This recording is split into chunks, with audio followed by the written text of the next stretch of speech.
مولا کائنات امیر المومنین علی ابن ابی طالب علیہ الصلوۃ والسلام آپ فرماتے ہیں آخری زمانے میں لوگ کثرت سے دو بیماریوں کی وجہ سے مریں گے،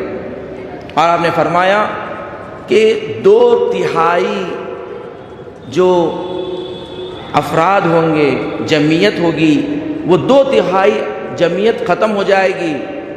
آپ نے فرمایا 1/3 جمعیت 2 بیماریوں سے، اور 1/3 جمعیت جنگ کی وجہ سے ختم ہو جائے گی، اور فقط 1/3 جمعیت باقی رہ جائے گی دنیا کی آخری زمانے میں۔ اور آپ نے فرمایا 2 بیماریاں آخری زمانے میں بہت زیادہ ہو جائے گی۔ فرمایا سب سے پہلی بیماری جو سب سے زیادہ ہو جائے گی آخری زمانے میں وہ ہے دل کی بیماری، قلب کی بیماری، کہ لوگ دل کی بیماری سے بہت کثرت سے مرا کریں گے، دل کمزور ہو جائیں گے۔ اور آپ نے فرمایا کہ اگر کوئی چاہتا ہے کہ اپنے دل کو مضبوط کریں اور دل کی بیماری سے نہ مریں تو مولا نے ایک عمل بتایا ہے، کہا کہ سینے پہ ہاتھ رکھ کر 70 مرتبہ یا فتاح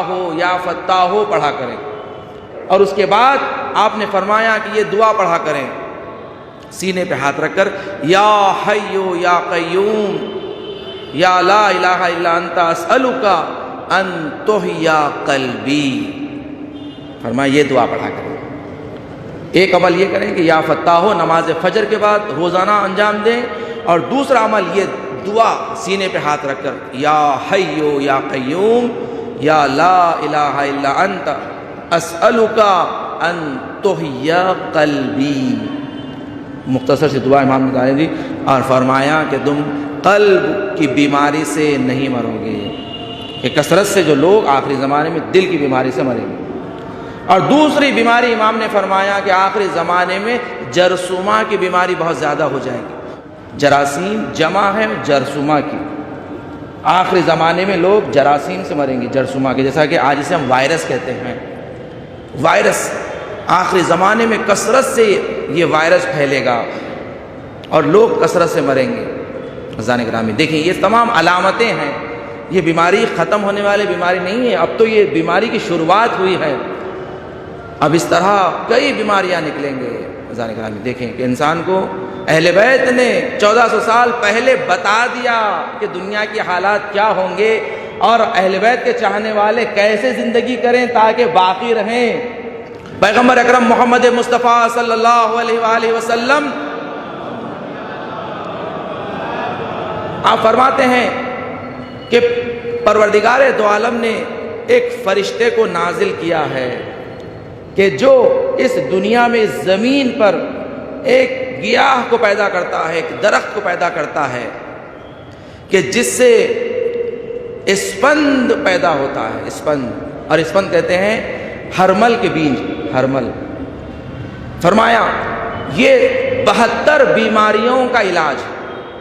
72 بلاؤں سے حفاظت کا اس میں اللہ نے ضمانت دی ہے۔ اور فرمایا کہ جو گھروں میں جھگڑے ہوتے ہیں، اختلاف ہوتے ہیں، جادو اور پلید ہوتے ہیں، اثرات ہوتے ہیں، بچوں کا بے وجہ گریہ کرنا، بزرگوں کا بے وجہ ناراض ہو جانا، یہ تمام منفی اثرات کی وجہ سے ہوتا ہے، یعنی کچھ نیگیٹو پاورز ہوتے ہیں، نیگیٹو انرجیز ہوتے ہیں، جس کی وجہ سے انسان کے حالات میں بدلاؤ آ جاتا ہے، انسان بے چین ہونے لگتا ہے، پریشان ہوتا ہے، یا گھر میں کوئی کام کرنے کا اسے دل نہیں چاہتا۔ تو فرمایا یہ سب تمام کے تمام نیگیٹو اثرات کی وجہ سے ہیں۔ تو اس کو بدلنے کے لیے کہا کہ اسے پازیٹو کرنے کے لیے اس کی دھونی گھر میں دی جائے، اس کی دھونی گھر میں دی جائے کہ جس سے پازیٹو اثرات ہوتے ہیں۔ اور پیغمبر نے فرمایا کہ یہ ایسی گیاہ ہے کہ جس کے جلانے سے شیاطین دور ہوتے ہیں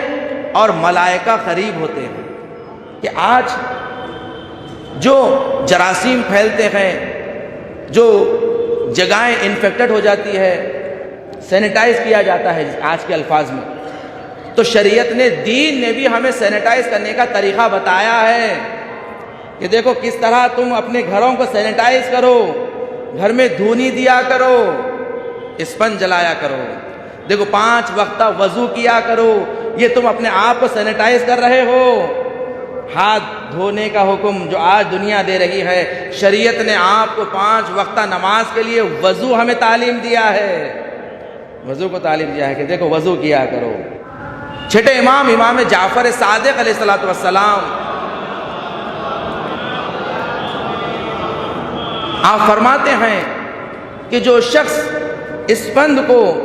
جلائے گا اور اس کی دھونی اپنے گھر میں دے گا، گھر سے بلائیں دور ہوگی۔ 70 کمرے، امام نے کہا لفظ کمرے کا ہر گھر میں شیاطین کمرے بناتے ہیں، انہیں بھگانے کے لیے اسپنج جلایا کرو۔ یہ دیکھیں شیاطین، آج جو بہت ساری روایات میں جو شیاطین کا لفظ آیا ہے، اس سے آج ہم تعبیر کرتے ہیں جراثیم۔ جراثیم اگر انسان مسواک نہ کریں تو روایات میں ہے کہ دانتوں میں شیاطین جمع ہوتے ہیں، تو اس سے مراد وہی جراثیم ہے کہ جراثیم کا جمع ہونا۔ تو امام نے فرمایا کہ 70 کمرے شیاطین بناتے ہیں، تو اور جو شخص یہ دھونی گھر میں دے گا، شیاطین دور ہوتے ہیں، ملائکہ قریب ہوتے ہیں۔ اور اس کا طریقہ بھی بتایا ہے، اس کا طریقہ بھی بتایا گیا ہے کہ کیسے اس کی دھونی دی جائے، اس لیے کہ اس کا طرز استفادہ یعنی کیسے کیا جائے، کیسے کیا جائے، یہ بڑا اہم ہوتا ہے مرحلہ۔ کہ علماء نے اس کا عمل بتایا ہے کہ اس کا بہترین وقت جلانے کا یہ ہے کہ غروب آفتاب سے پہلے، مغرب سے آدھا گھنٹہ پہلے اپنے سیدھے ہاتھ میں تھوڑا سا اسپند لے لیں، ہرمل کے بیج لے لیں، اور اس میں کچھ دانے نمک کے ڈال کر اس پر 7 مرتبہ سورہ حمد اور 7 مرتبہ سورہ توحید، سورہ قل هو اللہ احد 7 مرتبہ پڑھ کر 1 مرتبہ آیت الکرسی اور 1 مرتبہ 4 قل، 1 مرتبہ چاروں قل، سورہ کافرون، سورہ قل هو اللہ احد، سورہ فلق، سورہ ناس، یہ چاروں قل 1 مرتبہ پڑھ کر 3 مرتبہ درود پڑھ کر فرمایا کہ اسے آگ پر، اس کوئلے پر، جلتے ہوئے کوئلے پر ڈال دو، اس کی جو دھونی تمہارے گھر میں جائے گی، اس گھر سے بلائیں دور ہو جائیں گی۔ آپ دیکھیں کہ یہی عمل کربلا معلیٰ میں، عراق میں، ایران میں انجام دیا جاتا ہے، حرم وغیرہ میں دھونی دی جاتی ہے، دھونی لگائی جاتی ہے، یہ باعث برکت ہے۔ دیکھیں یہ اہل بیت علیہ السلام کا احسان ہے کہ ہمیں قیامت تک کے زندگی کرنے کے آداب اور طریقہ بتا دیا ہے، سلیقہ بتایا ہے، اور امام نے یہی بتایا ہے کہ جب دنیا کی 3/3 میں سے 2/3 ختم ہو جائیں گے، مگر اس 1/3 میں ہمارے چاہنے والے باقی رہیں گے، ہمارے چاہنے والے باقی رہیں گے، مگر یہ کہ ان میں سے کچھ نمک کے برابر جو ہے ان میں سے بھی مارے جائیں گے، مریں گے۔ فرمایا مگر ہمارے چاہنے والے باقی رہیں گے، محفوظ رہیں گے۔